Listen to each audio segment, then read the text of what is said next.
சன்மார்க்க சங்கத்தில் நமது திருத்தால் வணங்கி சாற்றுகின்றேன். என்னை நோக்குள் ஒருவரென கொள்கை. இது வள்ளல் பெருமானார் சொல்கிற வாசம். ஆனால் அன்பும் அரண் நாமமும் அடியார் உறவும் என்று படிமைக்கு வேறு பாங்கு இல்லை என்று சொன்ன பட்டாச்சார வழியில் கங்கைவார் சடையருக்கு அன்பராகில் அவர்களே யாம் வணங்கும் கடவுளாரே என்று சொல்லக்கூடிய நிலையில் உங்கள் அனைவருக்கும் என்னுடைய வணக்கம். இந்த தமிழ்நாட்டில் ஏறத்தாழ ஒரு 80 வருஷ காலம் நாத்திகம் பேசி நாட்டெழுப்பேறிய ஒரு கூட்டத்தினுடைய செயல்பாடு. அதனால ஏதோ ஒரு காலத்துல பாரதி சொன்னாங்க, விதியே விதியே இந்த தமிழச்சாரியை செய்ய நினைத்தாய் அப்படின்னு. சின்னூறு வைத்துக் கொண்டிருக்கிறவங்களும் மற்றவங்க கேவலமா நினைப்பாங்களே, புதிய ஊர் வச்சுட்டு வெளியே வந்து அழித்துக் கொண்டிருந்த இந்த தமிழ்நாட்டில் ஒரு வேதமா நெருப்பு போட்டு பொசுக்கு என்று சொல்லிய இந்த தமிழ்நாட்டில் இன்றைக்கு ஒரு ராமாயணத்தை நான் சொன்ன மாதிரி 15 வருஷத்துக்கு முன்னாடி கவனிக்கிறேன். 15 வருஷமாக ஒரு பக்தி இந்த மண்ணில் நகரங்களில் பரவப்பட்டு கொண்டிருக்கிறது என்றால் அது ரொம்ப பாராட்ட வேண்டிய விஷயம். ஆழ்வார் சொல்வார், உன்னை அத்தா அரியே என்று அழைக்கின்றேன், ஒருபோல் என்னை பித்தாய் என்று ஏசுகின்றார். இன்னும் அப்பா அரியே நான் கூப்பிட்டு இருக்கேன். இந்த லோகத்தில் நான் பைத்தியக்கார சொல்றாப்பா, முத்தே மாணிக்கமே ஒரு இங்கனும் விடுங்கேனே, நீ முத்துப்பா மாணிக்கம் பாவன் எப்படிப்பா விடுவாங்க? திருப்புல்லாண்டியிலே இருக்கக்கூடிய ராமனை பார்த்து சொல்கிறார், தென்னிலங்கை சென்றான்பால் சென்றமானம் வருமளவும் உலகோர் ஏசிடனும் பேசிடும் திரு புல்லாண்டில் பெருமாளை முன்னடியில் கிடந்தேனே கிடந்து உலகத்துக்கெல்லாம் திட்டணும், பேசட்டும் பேசவிட்டும் உன்னுடைய காலடியில் இருப்பேன்.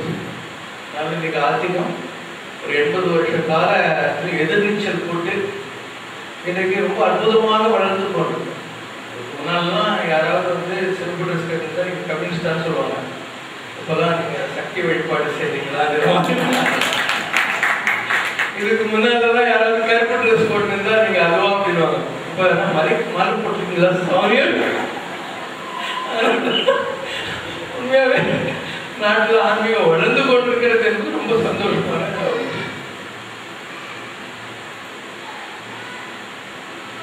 ஒரு 1,75,000 வருஷங்கள் ஆகிறது இந்த ராமனுடைய பாதம் இந்த மண்ணில் பட்டவன் முலாம் அந்த பூமியில் நாம் இன்றைக்கு வாழ்ந்து கொண்டிருக்கிறோம்.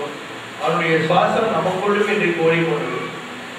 அப்போ ஒரு 1,75,000 இயர்ஸ்க்கு முன்னாலே இருந்த ஒரு மகாபுருஷன், ஒரு அவதார புருஷன், இன்னைக்கு இத்தனை கோடி மக்களால எத்தனை ராமாயணம் டிவி திறந்து பாருங்க, எவ்வளவு ராமாயணம், எத்தனை ஊர்ல ராமாயணம். ஏன் இவ்வளவு லட்சக்கணக்கான வருஷமும் ஒரு மனிதன் தான் சொல்லணும். ஏன்னா கம்பன் வந்து அவரை பற்றி சொல்லுகிற போது சொல்லுகிற வாசகம் மானுடம் என்றது அம்மா தான்.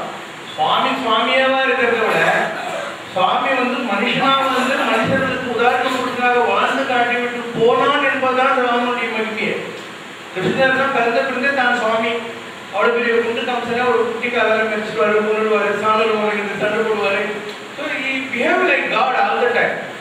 ஆனால் ராமனுடைய மருத்துவம் என்ன என்றால், அவர் மனிதனாகவே வாழ்ந்து மனிதனாகவே தன்னை கருக்கிக் கொண்டு சுருக்கிக் கொண்டு உருக்கிக் கொண்டு மனிதர்களுக்கு ஒரு மனுஷன் என்னெல்லாம் வந்து பண்ணுவானோ அதெல்லாம் பண்ணினார். அதுதான் ராமனுடைய பிரபாவம். இப்போ பெரியவர் ராமமூர்த்தி அவர்கள் போன வாரம் ஒரு காமாட்சி சாமிகளுடைய பர்த்டேக்கு வருது. என்னுடைய கொள்கை வந்து ஆன்மீகத்தில் இருக்கிற எல்லாரையும் நாம் வந்து ஆதரிக்கிறது.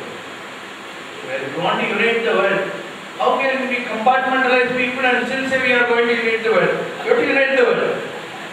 Otherwise, we have to embrace everyone as spiritual field. No one is big, no one is. பெரியவர் என்ற வியத்தலும் இல்லமே, சிறியவர் என்ற மனிதரும் இல்லமே. அதான் வாழ்க்கையோட தத்துவம். அவர் சொல்றாரு, இந்த மாதிரி எனக்கு வந்து நாளைக்கு விழா இருக்கு, வர முடியுமான்னு வரைய. அவரிடத்தில் கேட்டு என்ன சுக்ரீவ பட்டாபிஷேகம் வந்து அவர் சொன்ன காரணம், அப்பதான் அனுமான் வராரு. அப்பதான் அனுமான் வராருங்க. இந்த அனுமானம் வர்ற காட்சிகளே ரொம்ப அற்புதமான.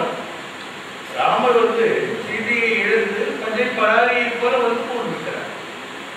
அப்போ ஆஞ்சநேயன் ஒரு பிரம்மச்சாரியை போல அவரிடத்துல போகிறான். அவனை பார்த்து ராமர் அதிசயப்படுகிறார். யாரோ சொல்லி சொல்றார், வடிவல்லாரம் விரிஞ்சனம் என்ன மகாவிஷ்ணுவாயினேன் சிவனா இவ்வளவு அழகா எவ்வளவு வேதங்களை எல்லாம் சொல்லுகிறான். வடிவல்லாரம் விரிஞ்சனம் யாருமே ஈஸ்வரின்னு சேர்ந்து சொல்றோம். அதுக்கப்புறம் தூரத்திலே சொல்லிடுறான் சுக்ரீவனை பார்த்துட்டு ஆஞ்சநேயர், அவனுடைய கையில் சங்கு சக்கர ரேகைகள் இருக்கு, அவனை சந்தேகப்படக்கூடாது, அவன் வாலியினுடைய ஆள் அல்ல இன்ட்ரடக்ஷன். அதுக்கப்புறம் வாலியினுடைய வதம் நிகழ்கிறது. வாலி வதம் நிகழ்கிற போது வாலிக்கு எவ்வளவு கோபம் இருக்கணும். இந்த ஆஞ்சநேயனால தானே ராமரே சுக்ரீவனோட சேர்ந்தாரு, அந்த வாலி வதமே நிகழ்கிறது. ஆனா அந்த நேரத்தில் அவன் வாலி தன்னுடைய ஒர்ஸ்ட் எனிமி ஒரு வகையில் பார்த்தா ஆஞ்சநேயன், அவனை ராமனிடத்தில் காட்டி சொல்லுகிறான், ஆழி ராமா, கடலால் சூழப்பட்ட ராமனே, அனுமனை நீ செங்கை தனு என்று அழைத்தீங்களா, உன் கையில் இருக்கப்பா, உன்னுடைய சிவந்த கைகள் இருக்க தனுசு, அதுதான் ஹனுமான். பின்னால லட்சுமணன் கொஞ்சம் டவுட் வருது, என்ன குரங்கு விளையாட்டு தான் இவரு போய் ராமன் இவ்வளவு சொல்லிட்டு இருக்காரு. அதுக்கு ராமன் சொல்லுகிறார், ஆணி உலகுக்கெல்லாம் நீ மேன்மை அறிந்தீங்கிறான். பிற்காலத்தில் உங்களுக்கு தெரியும் போது இந்த உலகத்துக்கு இவன் தான் அச்சாணி, ராமாயணம் என்ற தேர்க்கு இவன் தான் அச்சாணி, உருவு பண்ணி எல்லாமே வேண்டும் ஒரு அருள் பெரும் தேர்க்கு உருப்ப ஒரு அச்சாணி மாதிரி ராமாயணத்துக்கு சொல்லி ஆணி உலகுக்கு எல்லாம் சொல்லி. சரி, ஆஞ்சநேயர் பின்னால ராவணன் பார்க்கிறான். பார்த்தா அவரோட அந்த ஆளுக்கு அந்த பர்சனாலிட்டி பார்த்தோன்னே மிரண்டு போறான். சொல்றான், நேவியோ புலிசியோ பூமி தாங்க ஒருவரும் பார்த்தா இவங்க என்னுமே புரியலையே, பார்த்தா தேவதா சொர்க்கத்தில் நின்று இருக்காருன்னு சொல்லக்கூடிய அளவுக்கு ஒரு ஆஞ்சநேயனுடைய பிரபாவம். அப்பேற்பட்ட ஆஞ்சநேயன் இந்த சுக்ரீவன் இந்த பற்றி இந்த கல்யாணம் பண்றதுக்கு அவன் தான் காரணம். சுக்ரீவனுக்கு பாதுகாப்பு செய்யறதுக்கு அவன் தான் காரணம். அதனால அவன் வருகிறார். நான் சொன்ன ஓகே சரி கூட. ஏன்னா ஒரு ராஜானா பெரிய ஆளா இருக்கணும், நெல்லும் உயிரிழந்து நிலம் உயிரிழந்து மன்னன் உயிர்த்தே மன்னன் விட மன்னன் தான் முக்கியம். ஆனா இங்க மன்னனை விட அவருடைய அமைச்சர் மேலாக கொண்டிருக்கிறார். அந்த அமைவேதிய கண்ணும் பயனின்ற வேந்தமைவு இல்லாத நாடு திருக்குறள் எல்லாம் இருக்கலாம், ராஜா நல்லா இருக்கணும். சுக்ரீவனை விடவும் கூட ஆஞ்சநேயர் எவ்வளவு பெரியார். ஆஞ்சநேயர் இல்லைன்னா சுக்ரீவனே கிடையாது. இது ஒரு பக்கம் இருக்கும். அப்ப ராமனுடைய மகிமை என்னன்னா, ராமர் ஒரு பெரிய சக்கராதிபதியாக இருந்து ஒரு திருவள்ளுவர் சொல்கிறார், உற்ற நோய் ஒன்றன் உயிருக்கு உருகன் செய்யாமல் அற்ற தவிர்த்து தனக்கு வருகிற கஷ்ட சூழ்நிலை ஒரே மாதிரி ஒரு ஈக்குவாலிட்டி ஆஃப் மைண்ட்ல யார் எடுத்துக்கொள்கிறானோ அவன் தான் தவசி. ஸோ நீ காட்டுக்கு போனோம்னா அண்டல இருந்த தாமரை வருகிறது, முடிச்சூடி கொள்ளனா அண்டல இருந்த தாமரை வருகிறது. எவ்வளவு அற்புதமான ஒரு அதான் தவசிங்கிறதுக்கான அடையாளம். உற்ற நோய் ஒன்ற உயிருக்கு உருகன் செய்யாமல் அற்றைய தவிர்த்து. தசரத ராமன் தசாவதார ராமனாக மாறுகிறான்ங்கிறது எப்படி பாருங்க. தசரத ராஜகுமார் தசாவதார ராஜனாக ராமனாக மாறுகிறான் எப்படி நடக்கிறது? கம்பன் சொல்கிறார், அன்பு என்பது ஒன்றும் தன்மை அமரரும் அறிந்தது என்றார். அன்பு என்னன்னு சொல்லி தேவர்களுக்கே புரியாது அப்படின்னு சொல்கிறார். திருவள்ளுவர் சொல்கிறார், அருள் எனும் அன்புயின் குழவி. அருள் தனியான ஒரு விஷயம் இல்லப்பா, அன்பு என்ற தாய் பெற்றுப்பட்ட குழந்தைகள். அப்ப ராமனிடத்தில் இருக்கக்கூடிய அன்பு நாளாக நாளாக அந்த எவல்யூஷனை எக்ஸ்பேண்ட் பண்ணுகிற போதுதான் அவன் அந்த அசாதாரியா இருக்கிறான். அதுக்கு ஃபர்ஸ்ட் சீன்ல வரக்கூடியவன் யாரு? பிரதர்லாம் விட்டுருவோம், அண்ணன் தம்பியெல்லாம் விட்டுருவோம், அது கூட நல்ல விஷயம். ஒரு மாற்றாந்தாய்க்கு பிறந்த லட்சுமணன் எப்ப பாருங்க ராமன் கூட இருக்கான், சத்திரகன் பரதன் கூட இருக்கான். அப்போ வேறு வேறு தாய்மார்களுக்கு பிறந்தாலும் ஒன்றாக இருக்க முடியுங்கிறது அண்ணனோட ஃபர்ஸ்ட் டைமென்ஷன். வரான் ஒரு வேடன், அவனுக்கு ஆச்சாரம் தெரியாது, எங்கிட்ட இருக்கிற தேர்வு மீன் போன தெரிஞ்சு பணியோடு சொல்கிறான், எல்லாம் பணியோடு காட்டுக்கு வந்திருக்காரு, இதெல்லாம் கொடுக்க கூட இருக்கிறான். அப்ப என்ன சொல்றான், என் நன்முதல் என் கேள், இந்த அணி இருக்கா ஒரு சீதை கடவுளுடைய அண்ணி, நடுக்கடல் நிலமெல்லாம் உன்னுடையது, எனக்கு என்ன ராஜ்யமோ எல்லாம் ஒன்றுதான், நான் ஒருவோடு ஐவராகும், நான் உன் தொழில் பெருமையுடைய உனக்கு என்ன ஹெல்ப் பண்ணும் கோபெருமானே, நான் உனக்கு சொல்லுகிறேன்னு சொல்லக்கூடிய ஒன்று.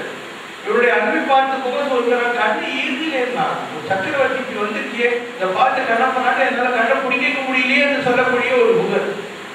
அப்போ பின்னால பரதனுடைய சைன்யம் வருகிறது. ஒண்ணுமில்லாத ஒரு ஓடக்கார புகன் ஒரே ஒரு வார்த்தை தான் சொல்றான், தோழமை என்றவர் சொல்லிய சொன்னது சொல்லுன்றோம். எனக்கு ஃப்ரெண்டு ராமன் சொல்ல அந்த ஒரு வார்த்தைக்காக நான் போய் கொடுப்பேன். ஆடு நெடும்படை ஆறு கடந்தவர் போராடும், வேட நெடும்படை கண்டு விளக்கிடும் இல்லாடும், தோழமை என்றவர் சொல்லிய சொல்லு சொல்லன்றோம், ஏழுமை வேடர் இறந்தினர் என்றே சாடும், அஞ்சன மன்னரின் ஆயுள் நாயகன் ஆளாமே வஞ்சனையால் அதை செய்திய மன்னர் வந்தாரு, செஞ்சிற மென்பர தீப்பழி கொண்டு சொல்லாவோ, உஞ்சிவர் போய்வின் நாய்ப்புகர் என்றதை ஓதாரோ, அஞ்சன மன்னன் என் ஆளுநரின் நாயகன் ஆளாமே. இவ்வளவு அழகாக சொல்லிக் கொண்டு போகிறான். சொல்கிற ஒரே வார்த்தை, தோழமை என்றவர் சொல்லிய சொல்லுறது சொல்லுங்க. ஃப்ரெண்டு அப்படின்னு சொன்ன அந்த ஒரு வார்த்தைக்காக நான் உயிரை கொடுக்கிறேன். அதுக்கப்புறம் சுக்ரீவன் இந்த இடத்துல ராமர் என்ன பண்றாரு பாருங்க, கைமாறு கருதா மாறி மாட்டி எல்லாருக்கும் கொண்டு வருது. இந்த சுக்ரீவனுக்கு ராஜ்யத்தை மீட்டு கொடுத்தார். இவர் நினைச்சிருந்தாக்கா குவைத்துக்கு வந்து ஸ்டேட்டுக்கு வாங்கி கொடுத்துட்டு அமெரிக்காக்காரங்க அவனை சுரண்டு இருக்கிற மாதிரி அவனை சும்மா புதுசா பண்ணி உட்காந்து சுரண்டி அதெல்லாம் பண்ணவே இல்லை. அவனுக்கு அழகாக பட்டாபிஷேகம் பண்ணி நீ போப்பா, மழை காலம் முடிட்டோம் அப்புறம் வருது. கைமாறு கருதா மாறி மாட்டோம். தனக்கு ஒரு எதிர்பார்ப்பு ராமருக்கு கிடையவே கிடையாது. ஒரு நாள் ஒன்றில் புறவர் ஒரு கேள்வி எழுப்புகிறாங்க, உலகம் எப்படி கேட்கிறது சொல்லுகிறாங்க, உண்டாலமை உலகம் இந்திர அமிழ்தம் வேண்டால் எதனும் பழிவுடவரின் கொள்ளல அயர்கிறார் புகழின் உயிரும் கொடுப்பார். இந்த உலகம் எப்படி இயங்குகிறது என்றால் தனக்கென வாழா பிறர்க்குரியாளர். தனக்கு வாழ மாட்டாங்க, எல்லாருக்காகவும் தான் வாழ்வாங்க, சுயநலம் இல்லாமல் வாழ்வார்கள். சிந்தித்துவம் அந்த மாதிரி இருக்கக்கூடிய வரலாறு உலகத்தின் வரலாறு. அவர்கள் இந்திரனுடைய அமிர்தம் கட்சாலி பழியோட வந்தா வேணும்னு சொல்லுவாங்க, புகழுக்காக உயிரையும் கொடுப்பார். ஸோ சுக்ரீவனுக்கு எந்த எதிர்பார்ப்பும் இல்லாமல் ராஜ பட்டாபிஷேகம் நீ போய் நல்லா என்ஜாய் பண்ணிட்டு அப்புறம் வாப்பா, என் வேலை அப்புறம் பார்த்துக்கலாம். நிஜமா பார்த்தா ராமர் ஒரு காரிய பைத்தியமா இருந்திருந்தா இந்த சுக்ரீவன் அவருக்கு தேவையில்லை. ஏன்னா ராவணன் ஆகாச மார்க்கத்துக்கு போகிற போது அவன் ஏதோ 10 கால் பூச்சி நினைச்சு கையில பூச்சி வாலி விளையாடி இருக்காங்க. வாலியை ஃப்ரெண்டு பிடிச்சிருந்தா ஒரு செகண்ட்ல ராமகாரி ஆயிருக்கும். சுக்ரீவனை ரெடி பண்ண வேண்டிய வேலையே இல்லை. என்ன எப்பயும் முடிஞ்சு போச்சு ராமாயணம். ஏன்னா வாலி வந்து ராவணனை 10 கால் பூச்சி கையில பிடிச்சி விளையாடி கொண்டு இருந்தான். வாலியை விட்டு விட்டு விரும்பிக்கிறார். அப்ப அந்த வாலி சொல்கிறார், சமாளத்தில் ஃபர்ஸ்ட் ஸ்டேஜ் என்ன, அழகில்லாத விளையாட்டுடைய அவர் ஆண்டவர் அழகில்லாத விளையாட்டு வைத்துக் கொண்டிருக்கிறார் அப்படிங்கிறார். அந்த அழகில்லாத விளையாட்டுக்கு ஏதோ வரும், கடவுளுக்கு பொழுது வரும். நீங்களே செஸ் விளையாடுறீங்க, பார்ட்னர் என்ன பண்ணுவீங்க, 2 சைடு நீங்களே மூவ் பண்ணுவீங்க. கார்ட்ஸ் விளையாடுறீங்க, பார்ட்னர்லயே 2 சைடு நீங்களே, கேரம் போர்டு விளையாடுறீங்க 2 சைடு நீங்களே விளையாடுவீங்க. அந்த மாதிரி எல்லா சைடும் கடவுள் தான் விளையாடுறான். அழகிலா விளையாட்டு எப்படி விளையாடுகிறான்னா, சூரியன் யாரு, சுக்ரீவன், இந்திரன் யாரு, வாலி. ராமாவதார காலத்தில் சூரிய சுக்ரீவனுக்காக மகாவிஷ்ணு ஆகிய ராமச்சந்திரமூர்த்தி இந்திரவாலியை வரம் செய்கிறார். So law of accountancy and for every credit there should be debit. Law of physics and for every action there should be an equal and opposite reaction. அடுத்து கிருஷ்ணாவதாரம் வருது. அதுல என்ன பண்றாரு, இந்திர அர்ஜுனனுக்காக சூரிய கர்ணனை வதம் பண்றாரு. புக் அக்கௌண்ட்ஸ் எல்லாம் முடிச்சுட்டாரு. இதான் அழகில்லாத விளையாட்டுங்கிறது. ஏன்னா வாரி கேட்கிறாங்க, நான் உங்களுக்கு என்னையா பண்ணேன், எதுக்கு இந்த ஒம்புகெல்லாம் எழுத்தேன். அவர் சொல்றாரு பாரு, அதற்கு அழிக்கிறது கூட தர்மம் தரம், சத்திரத்தை அதிசத்திரத்தை இது கீழக்கம் எல்லாம் சொல்லி பார்க்கிறார். அவன் சொல்றா, இருந்தாலும் நீ பண்ணதுல தப்புதான் ராமானோன்னு. பேலன்ஸ் கிருஷ்ணாவதாரத்துல சூரிய கர்ணன், இந்திரன் அர்ஜுனன். இங்க பண்ணது உள்டா சப்போர்ட் அங்க பண்ணிட்டு இருப்பாங்க. ரெண்டாவது இடத்துல அங்க செய்து பேலன்ஸ் ஹோல். சரி, அதுக்கப்புறம் என்ன ஆகுது, இந்த மாதிரி ஒரு ஆள் கிட்ட தான் இருப்பானா இல்ல, அங்க வந்து டோட்டலா விபீஷன் வரும். இவனுக்காவது வந்து நீ போய் வா, அப்புறம் நாமகாரியம் செய்யறாரு. விபீஷனுக்கு my intentions are very clear. நான் இல்லாத ராஜ்யத்துக்கு இன்னைக்கே ஒரு பட்டாபிஷேகம், ஐ கேரண்டி டு யூ, நான் வந்து உன்னுடைய ராஜ்யத்து மேல எனக்கு ஆசை கிடையாதுன்னு சொல்லி அவனுக்கு முதல்லயே பட்டாபிஷேகம் பண்ணி அப்புறம் தான் வந்து யுத்தத்துக்கே போறாரு. எவ்வளவு பெரிய ஒரு ஆக்ஸ் போயிருக்காரு. லாஸ்ட்ல 14 வருஷ காலம் தன்னுடைய எல்லா துக்கத்துக்கும் காரணமாக இருந்தவர் எதில் நிற்கிறான், நிராயுத பாணியாக. வேற யாரும் எல்லாம் கழுத்துல துணை போட்டு கொடுத்துருப்பாங்க. இவர் போய் நானேவா hate the sin but not the sinner. அவன் செய்த செயலே வேறு, அவனுக்கு இருக்காது இந்த குணம். அதான் அருள் என்னும் அன்பையும் குழவி. அன்பு என்ற தாய் பெற்று போட்ட அருள் அவனிடத்தில் வந்த போது அவன் இவ்வளவு பெரிய யுக புருஷனாக மாறி 1,75,000 வருஷம் ஆனாலே அவனை நாம் ஞாபகம் வைத்துக் கொள்ளும். உங்களுக்கு 2 டெரிவேஷன்ஸ் மாத்திரம் கொடுக்க ஆசைப்படுறேன். ஒன்று வந்து சும்மா இருந்த சுக்ரீவனை கூப்பிட்டு இவர் அவனுக்கு வந்து பட்டாபிஷேகம் எல்லாம் பண்ணி வச்சு நீ வாப்பா மழைக்காலம் கொஞ்சம் உடனே வாங்குறாரு. அவன் என்ன பண்றான், போய் ஜாலியா சின்ன தண்ணி போட்டு சுத்திட்டு இருக்கான் இல்லையா. அதுக்கப்புறம் ராமர் சொல்றாரு வரலையே, லட்சுமணன் கோபமா போறான். அவன் வந்து தாரையை எதுன்னு எடுத்துக்கிறான். அந்த கதைலாம் வேற, அதெல்லாம் பெரியவர் சொல்றாரு. நான் ஒன்று சொல்ல நினைக்கிறதுன்னா, நாம கூட அந்த சுக்ரீவன் நடந்திருக்கோம். கடவுள் நமக்கு கண்ணு காது வாயு இதெல்லாம் கொடுத்துருக்காரு, பேண்ட் சட்டை துணிமணி கொடுத்துருக்காரு, எதிர்ப்பு கொடுத்துருக்காரு, உத்தியோகம் கொடுத்துருக்காரு, பேங்க் பேலன்ஸ் கொடுத்துருக்காரு, கூட்டுக்கார் எல்லாம் கொடுத்துருக்காரு. எல்லாம் எதுக்காக கொடுத்தாரு, ராம காரியத்துக்காக கொடுத்தாரு. சுக்ரீவனுக்கு அவர் வீட்டு கொடுத்து பட்டாபிஷேகம் பண்ணது ராம காரியத்துக்காக. ஒரு ராம காரியத்தை விட்டு ஜல்சா பண்ண மாதிரி நாமெல்லாம் கூட ராம காரியத்தை விட்டுட்டு ஜல்சால தான் இருக்கோம். This derivation I wanted to understand. இல்ல சாமி நமக்கு என்ன கொடுக்குற எல்லாரும் கொடுத்துருக்காரு. ஆனா எப்படி சுக்ரீவன் வந்து அந்த உலக மாயில மாட்டிக்கொண்டு ராமனுடைய வேலையை மறந்து போய்விட்டானோ அப்படி நாமும் மறந்து போயிருக்கிறோம். This what I wanted to understand. ஒரு ராஜா எல்லாம் அவனுக்கு 4 பொண்டாட்டி. முதல் பொண்டாட்டி கிட்ட ரொம்ப உயிரோட இருப்பான், அவளை அப்படி எப்படிலாம் பார்த்துக்குவான். ரெண்டாவது பொண்டாட்டி இருந்தா அவளை அப்பப்போ பார்த்துக்குவான், but not to the extent of the first wife. மூணாவது ஒய்ஃப் இருக்காலே அவளுக்கு எப்பயாவது சகாயம் எல்லாம் பண்ணுவான். நாலாவது ஒய்ஃப் கண்டுக்கவே மாட்டான்.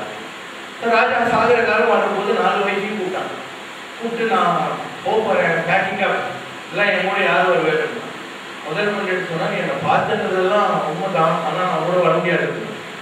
ரெண்டாவது பொண்டாட்டி சொன்னா என்னை பார்த்துட்டேன், ஆனா உனக்கு எப்பயும் சந்தேகம் நான் ஓடி போயிடுவேன்னு சொல்லி அதனால போட்டு சம்படி வரலி ஏன்னா எப்படி டவுட் பண்ணினேன் அது போய் சம்படி கூட வரதா இல்லை.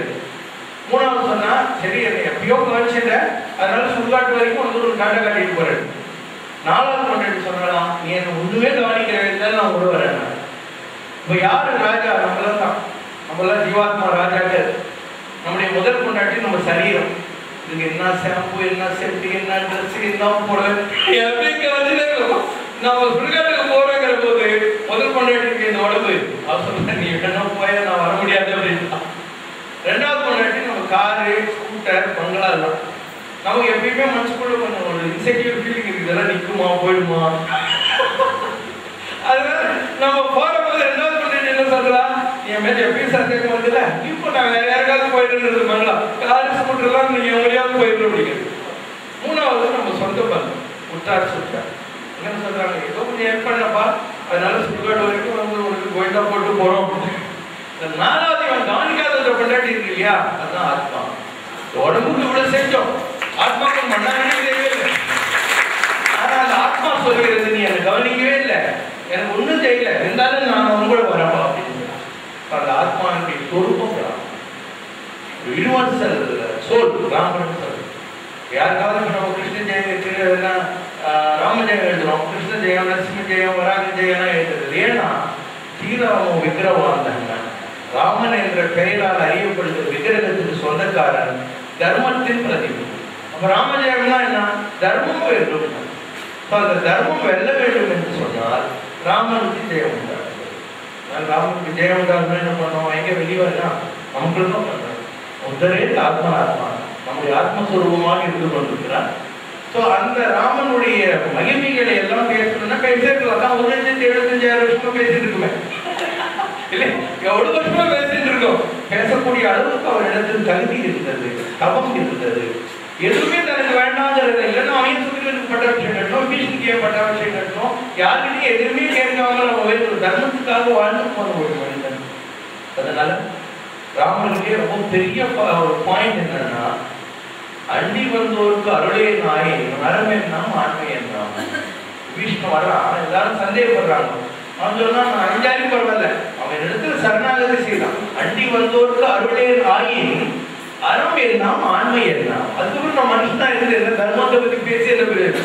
அதனால ராமன் யாரெல்லாம் அவனிடத்திலே சரணாகதி செய்கிறார்களோ அவர்களுக்கெல்லாம் என்றைக்கும் ரட்சகராக இருந்து கொண்டிருக்கிறார். சரணமானால் தன்னால் அடைந்தார்க்கெல்லாம் மரணமானால் வைகுந்தம் அளிக்கும் பிறான் உடனாகவே இல்லாகவே. வாழ்கிற காலத்தில் அவருடைய கால்களை யார் பற்றி கொண்டார்களோ அவருக்கு மரணமான பின்னால் வைகுந்தம் அளிக்கக்கூடிய நிலையில் ராமபிரான் இருக்கிறார். அவருடைய மோட்டுவே என்ன, அண்டி வந்தோருக்கு அருளே நாயினா என்ன நம்பி வந்தவங்களுக்கு நல்ல செய்யணும்னா தர்மம்னு பேசி எதாவது நான் நம்பி கொடுத்திருக்கிறது. பெரும்பட்ட புரிவுரானை பேசாத நாளெல்லாம் பிறவாள் ஆடைங்கிற மாதிரி அவரை பற்றி நீங்கள் என்றைக்கும் பேசிக் கொண்டிருக்கிறீர்கள். அதனால உங்க எல்லாருக்கும் எல்லா நாளும் பிறந்த நாள் தான், உங்களுக்கு இனிய பிறந்த நாள் வந்து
நண்பர் முத்துமணி தனிப்பட்ட முறையில் கொடுக்கிறார்.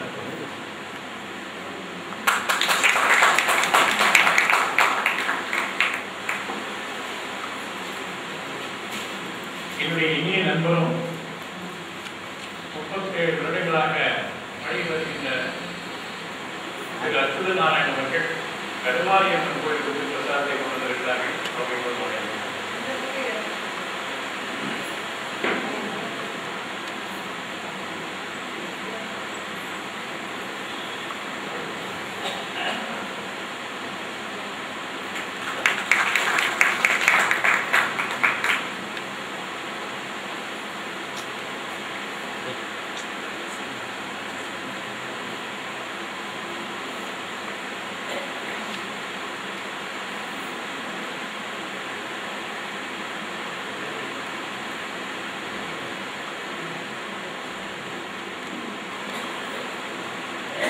இத்தனை நேரம் பாபா சொன்னார் ஆன்மீகத்துக்கு என்ன, எப்படி ஆன்மீகம் இருக்கிறது என்பதை பற்றி ராமனுடைய தர்மகுணம் எல்லாவற்றையும் சொன்னாரே. அதன்படி இப்போ எல்லா கோயில்களையும் நகர்லேருந்து அவரை ஆதரித்து அங்கிருந்து மரியாதை செய்திருக்கிறார்கள். வணக்கம். நான் ஜாஸ்தி பேச வராது. அதனால ராமகிருஷ்ண எங்கள் சிக்ஷத்தினால இந்த ராம சுகீர சச்சியம் பிரியோ அதே மாதிரி எங்கள் சச்சியம், அதனால ஒரு 2 வார்த்தை பேசுறதுக்கு அனுமதி கேட்டுருங்க. இப்போ பேசுகிறேன். நாங்கள் இந்த ஊர் 46 வருஷமாக இந்த ஊரில் இருந்துட்டுறோம். அதில் ராமனுக்கு பின்னாடி போதும் இந்த ஊர் ஸ்தாபித்தவர்கள் இந்த ஊர் முன்னுக்கே வராதுங்கிற மாதிரி ஒரு சாப்பிட்டு மாதிரி ஒரு சில பேர் சொன்னாங்க. அதெல்லாம் மீறி இந்த ஊர் நல்லா முன்னுக்கு வரணும், பேர் வர மாதிரி வீட்டுக்கு வரணும், எல்லாம் பிரார்த்தனை பண்ணி வீட்டிலேயே பூஜையில் பிரார்த்தனை பண்ணி சங்கல்பம் பண்ண பெரியவாளாக இருக்குங்க. அந்த பெரியவாளோட அன்புனால இந்த ஊர் நல்லா முன்னேற்றம் வந்திருக்கு.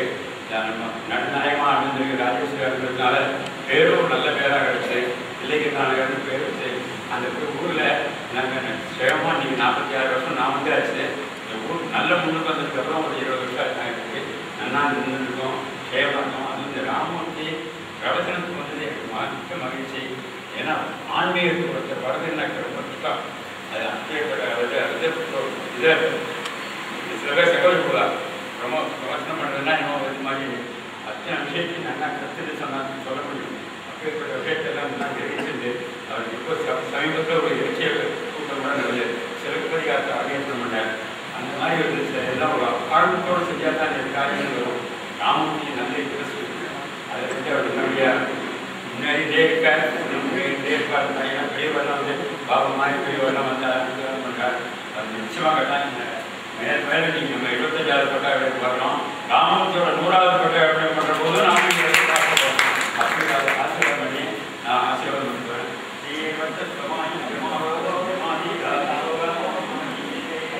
தானியம் தனம் தனம் பகுத்தரம் தரம் தரம்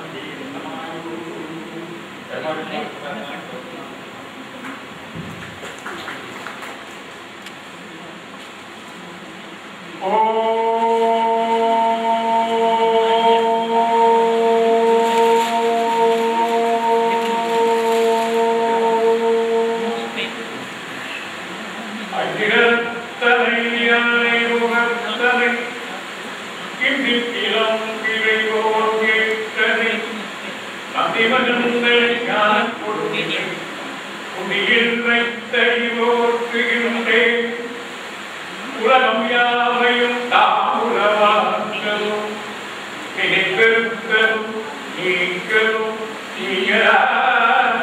அழகிலா விளையாட்டுடைய அவர் தலைவர் அந்தவர்க்கே சரணாகே. பக்தியுடைய தமிழையும் கடந்தூட்டிய தாயார் தங்கம்மாவின் திருவடிகளே சொல்லணும். ஆச்சாரியர் ஒரு கை ஒட்டுகிட்டேன்.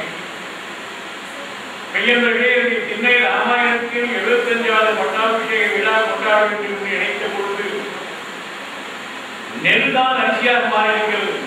ஆனால் நாம் பதல் அரிசியாக மாறியிருக்கிறேன். இதற்கெல்லாம் இறைவனுடைய ஒரு அருள் என்ற காரணத்தினாலே மகான்கள் வந்து இதை துவக்க வேண்டும் என்று ஆசைப்பட்டு ஒவ்வொரு நாளும் ஒவ்வொரு கிழமை மிகப்பெரிய ஒரு ஆசிரமத்தை நிறுவி அங்கே கிட்டத்தட்ட 1000 பேர்கள் இருப்பார்கள். பாபா அவர்களுக்கு நிறைய வேலை இருக்கிறது. இருந்தாலும் வருவாரா என்று நினைத்த போது காமாட்சி அவர்கள் நான் பேசும்போது அவர் கேட்டபோது என்ன எங்க எப்போது கேட்கல வருகிறேன் ஒரே வருது. உடனே அவருடைய பிரியை பார்க்க சொல்ல எல்லாம் பண்ண முடியாது. என்னுடைய பாவன மனதிற்கு என் சிறந்தார்ந்த வணக்கத்தை தெரிவித்து வேறொரு கம்மன் கழகத்தின் சார்பிலே என்னை ராமாயண சொல்ல அழைத்தார்கள். அப்படி அழைப்பது போது அழைப்பதை எனக்கு அனுப்பிய போது நான் ஆச்சரியப்பட்டு போனேன். அந்த கம்மன் கழக விழாவை துவக்கி வைப்பவர் கலெக்டர் திரு ராமமூர்த்தி ஐஏஎஸ் அவர்கள் இருந்தது. எனக்கு கொஞ்சம் கூட நம்பிக்கைப்படலை. நாங்கள் மெட்ராஸிலிருந்து சற்று உடம்பு இந்த ராமமூர்த்தி அவர்கள் வேறிலிருந்து என் கம்மன் கழகத்தை துவக்கி வைக்க போறார்கள் என்று நான் பார்த்தபோது கூடிக்கும் உடைந்தேன். அவர் வந்து துவக்கி வைத்து நான் கலெக்டர் என்று ஓரடி தள்ளி இருந்தேன். அவர் தம்பி என்று என்னை ஈரடி அழைத்துக் கொண்டார். அந்த பாசம் என்னை நெஞ்சுரைக்க வைத்தது.